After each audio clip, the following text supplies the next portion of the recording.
I want to begin today with a question, and it's a question that has troubled readers of the Bible for thousands of years, that has generated more commentary, more anguish, more philosophical debate than almost any other passage in the Hebrew Scriptures.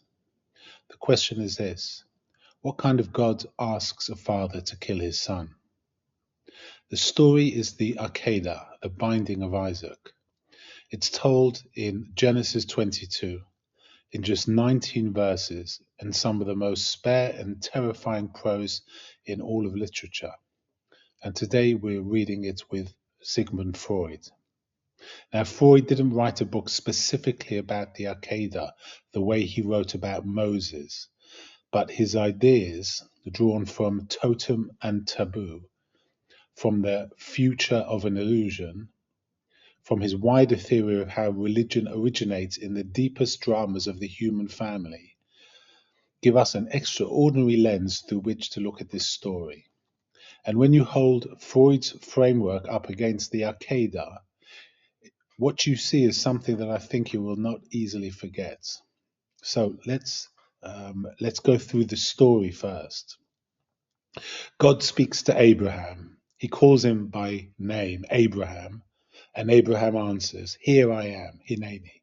And God says, "Take your son, your only son Isaac, whom you love, and go to the land of Moriah, and offer him there as a burnt offering on one of the mountains I shall show you."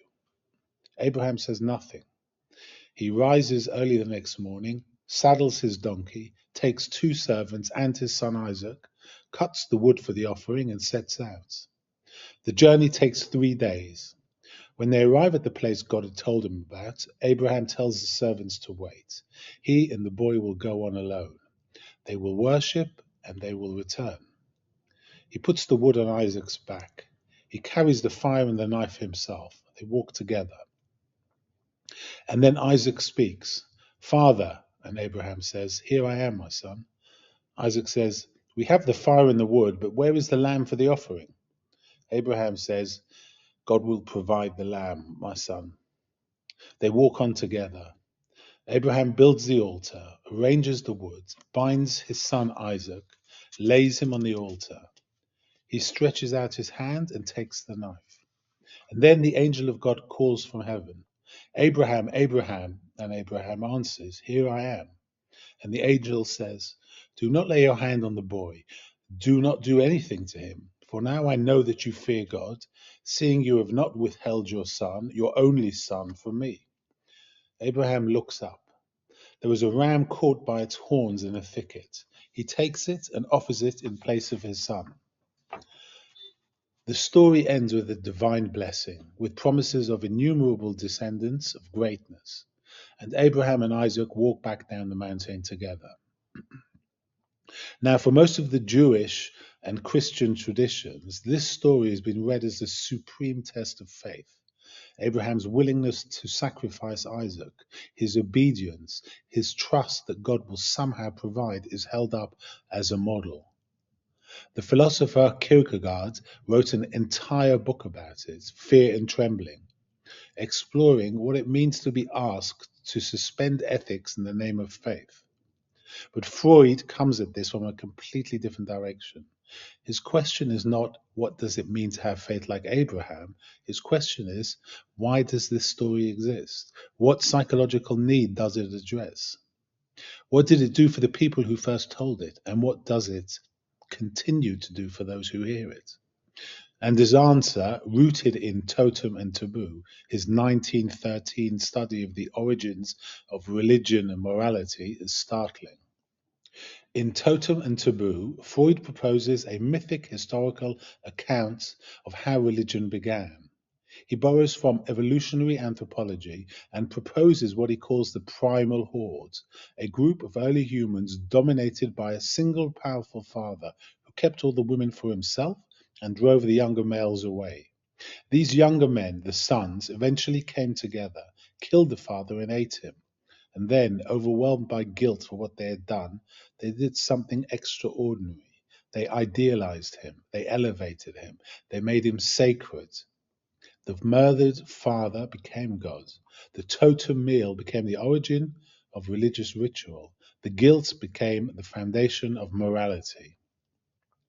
This is a myth, not a factual history. Freud himself acknowledged that, but he was using it as a psychological model, a way of describing the permanent structure of the human family drama, played out at the level of culture and religion.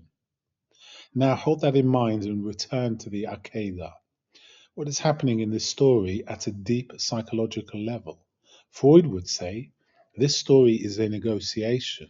It is the recording of a moment which something changed, a moment in which the demand for child sacrifice, or more broadly, the sacrifice of the son to the father's authority, was symbolically transformed. The knife is raised, and then it is stopped. The ram in the thicket takes Isaac's place. Freud, and this is elaborated by later psychoanalysts working in his tradition, including Theodore Reik, who we discussed in previous series, sees in this substitution the trace of a historical shift. Human sacrifice was practiced in the ancient Near East. We know this archaeologically, and the Bible itself alludes to it. The Akedah in Freud's framework is a story that works through and symbolically transcends that demand. It says, God does not, in the end, require the death of a son. An animal will do. And later, over centuries, even the animal will give way to prayer, to the inner offering, to what the rabbis call avodah shebalev, the service of the heart. What the Akedah is staging for Freud is the slow, painful civilizing of the primal demand that sons submit entirely to the father, up to and including with their lives. But there is a dimension to this story that goes even further, psychologically, and which I think Freud's framework illuminates brilliantly. Think about what Abraham does on that 3-day walk. He doesn't tell Isaac. He doesn't tell his wife Sarah. In fact, Sarah is conspicuously absent from the story, and the rabbis notice this. Some said the story killed her. She appears to die right after, in the very next chapter. He tells his servants they will both come back. He tells Isaac that God will provide the lamb. He walks 3 days towards the murder of his child in silence. What is that silence? Freud would say it is a silence of repression, not in the sense of pathological denial, but in the deeper sense of something that cannot be spoken because it is too enormous to be held in ordinary language. Abraham carries what he has been asked to do, and he keeps walking, because somewhere in him he trusts, or needs to trust, that the demand will be answered, that meaning will be restored at the end of this. And then there is Isaac. Isaac is not an infant. The rabbinic tradition identifies him as a grown young man. Some say 37, some say younger. He is old enough to carry the wood. He is strong enough to carry it alone. He asks about the lamb, and then apparently he accepts what is about to happen. He is bound. He lies down on the altar. There is a whole psychological drama here between a father and a son that the text does not spell out, but simply shows us in action. The son does not run. The father does not waver. And when the angel calls and the ram appears, they walk down together. Freud would say that the Oedipal drama, the fundamental drama of fathers and sons, of authority and submission, of the desire to surpass and the terror of being destroyed, is at work in the story at every level. And the resolution of the story, the ram, the blessing, the descent together, represents something that the psyche also has to find, a way for the father and son relationship to survive its own most violent potentials, a way for authority and freedom to coexist. I want to say one more thing about this story, because I think it is deeply important and sometimes gets lost in the intellectual excitement of Freud's framework. The story ends with Abraham and Isaac walking back down the mountain together. And then quietly, in the next line of the narrative, it says that Abraham returned to his servants, and they rose and went together to Beersheba. Isaac is not mentioned. He just disappears from the sentence. And Abraham never speaks to Isaac again, not in the rest of his narrative. Sarah dies in the next chapter. Isaac and Abraham do not appear together at her burial. Isaac and Abraham do not appear together full stop until, and this is one of the most quietly devastating details in the entire Bible, when Abraham dies and it says his sons Isaac and Ishmael buried him. They buried him together in silence. What happened between them on that mountain? What did that silence do to Isaac, to Abraham? The Bible doesn't say. But it shows us in the texture of what follows that something was broken, or at least permanently changed.